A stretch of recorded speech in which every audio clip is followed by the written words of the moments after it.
Halo, selamat pagi pemirsa. Bagaimana kabar Anda pada pagi hari ini? News Info kembali hadir untuk memberikan informasi terkini dan teraktual yang sedang hangat diperbincangkan. Bersama saya Tessa Natasha yang akan menemani Anda selama 30 menit ke depan. Pemirsa, beberapa waktu belakangan ini sering terjadi bencana alam. Salah satunya adalah banjir.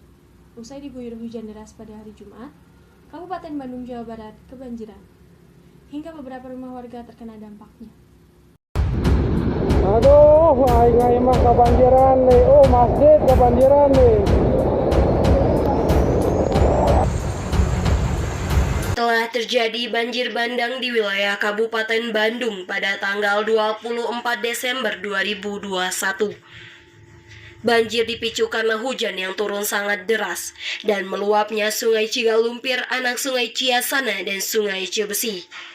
Wilayah yang terdampak banjir antara lain Desa Cilenyi Wetan, Kecamatan Cilenyi, serta Desa Ranca Ekek Kulon dan Ranca Ekek Wetan dengan total 2 kecamatan yang terendam banjir. Sekitar 878 kepala keluarga yang terdampak dan harus merelakan tempat tinggalnya yang terendam banjir. 60 rumah warga terdampak dan 1 diantaranya rusak berat, serta 1 unit jembatan penyeberangan jalan rusak. Belum ada laporan warga yang mengungsi akibat banjir tersebut. Diduga, salah satu penyebab banjir selain hujan yang begitu deras, juga kebiasaan masyarakat sekitar yang membuang sampah sembarangan di sungai. Selanjutnya terdapat informasi mengenai politik di Indonesia, yakni dukungan masyarakat Banten terhadap Anies Baswedan. Meskipun pemilihan presiden akan dimulai 3 tahun lagi, warga Banten sudah mendeklarasi dirinya untuk mendukung Anies Baswedan untuk maju menjadi presiden di tahun 2024. Kami, jaringan warga relawan Jawara Banten, Pemilihan presiden yang akan berlangsung tahun 2024 nanti membuat masyarakat berlomba untuk mencari kandidat terbaik. Salah satu di antaranya yakni Bapak Anies Baswedan yang kini sedang menjabat sebagai gubernur di DKI Jakarta. Masyarakat Banten telah mendeklarasikan melalui sumpah atas dukungannya untuk Bapak Anies Baswedan yang akan dicalonkan sebagai calon presiden mendatang.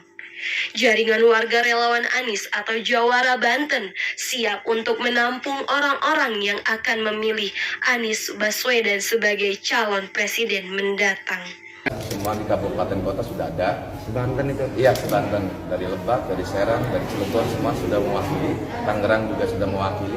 Saya pikir tinggal gerakan terakhir, gerakan konkret, insya Allah kedepannya lebih masif lah. Kira-kira kapan nih Jawara Banten mendatangkan Anies ke sini? Berkegiatan apa gitu? Ya, bisa karena memang ini kita menggaungkan awal, ya harapan kita dalam waktu dekat ini insya Allah kita ingin membuka FGD sekaligus membuka wawasan bahwasannya Anies ini sosoknya. Kasus selebriti Indonesia yang dinilai telah melecehkan bacaan sholat, yaitu artis Nikita Mirzani, kembali menjadi sorotan netizen Indonesia. Usai diduga melecehkan bacaan sholat, ia membaca bacaan sholat dengan suara yang keras sambil tertawa. Perilaku tersebut membuat geram hingga menuai berbagai komentar dari warganet. Sebagai besar menyebutkan aksi tersebut sangatlah tidak pantas dan cenderung melecehkan agama Islam. Burik cara sholat aja nggak tahu Burik. Masa Allahu Akbar baru niat usolli fardo maghribi salasa rakaatin mustaqbilal kiblati ada alillahi ta'ala takbir. Dalam video ini, Nikita Mirzani membaca niat sholat maghrib dengan suara keras dan tertawa pada bagian akhirnya. Unggahan video tersebut kemudian menuai beragam komentar warganet.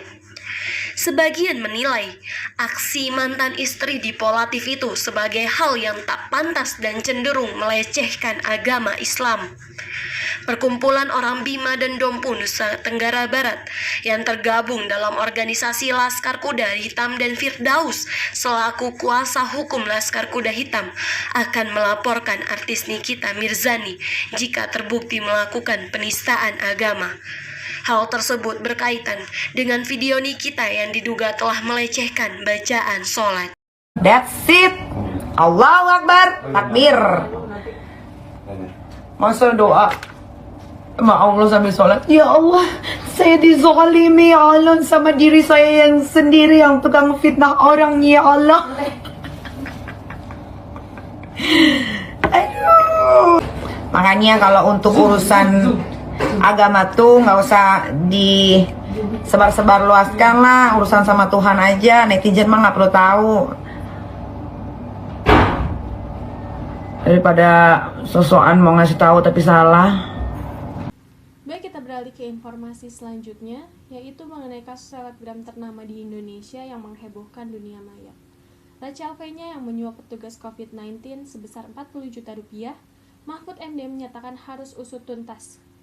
Siapa saja ASN yang terlibat dalam kasus ini? Yang terlibat harus diproses secara hukum.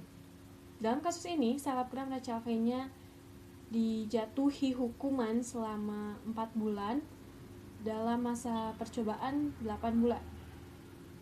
Makanya saya singgung itu termasuk dari pungli, biar nanti diproses secara hukum, karena ada hukumnya. Jadi yang saya baca di pengadilan itu pengakuannya saya bayar ke Mbak Ine 40 juta, lalu di-store ke Ine yang ASN itu di suatu institusi itu sekian. Nanti saya mau sampaikan agar itu diusut, gitu.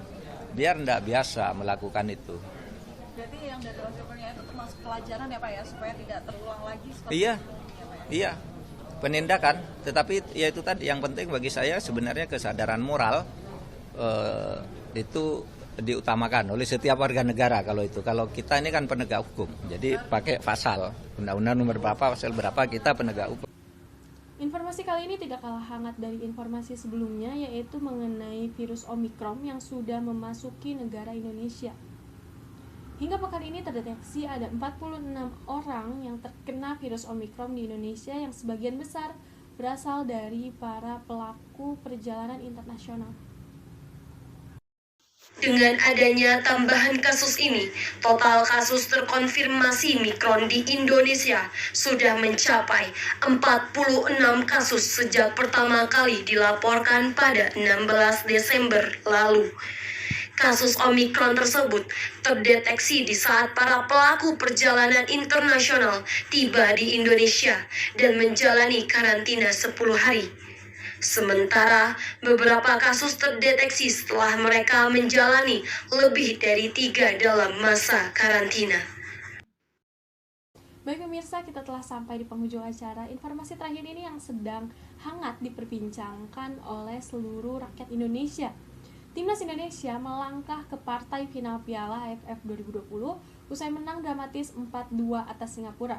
Kemenangan Timnas Garuda ini diwarnai 3 kartu merah pemain Singapura termasuk kiper Hasan Sani.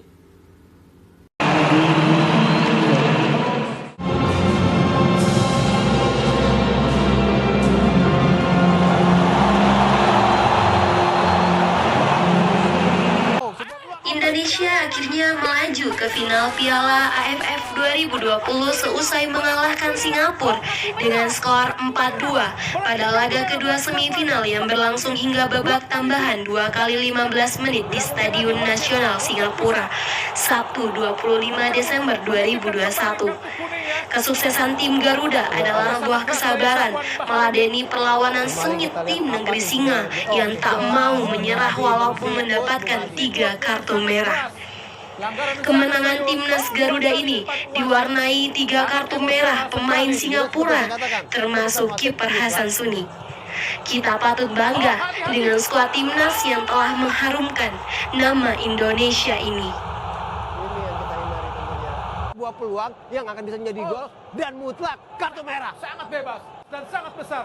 Dan Irfan Fadi dengan sangat sengaja. Oh, dengan Sekian laporan berita yang dapat saya sampaikan.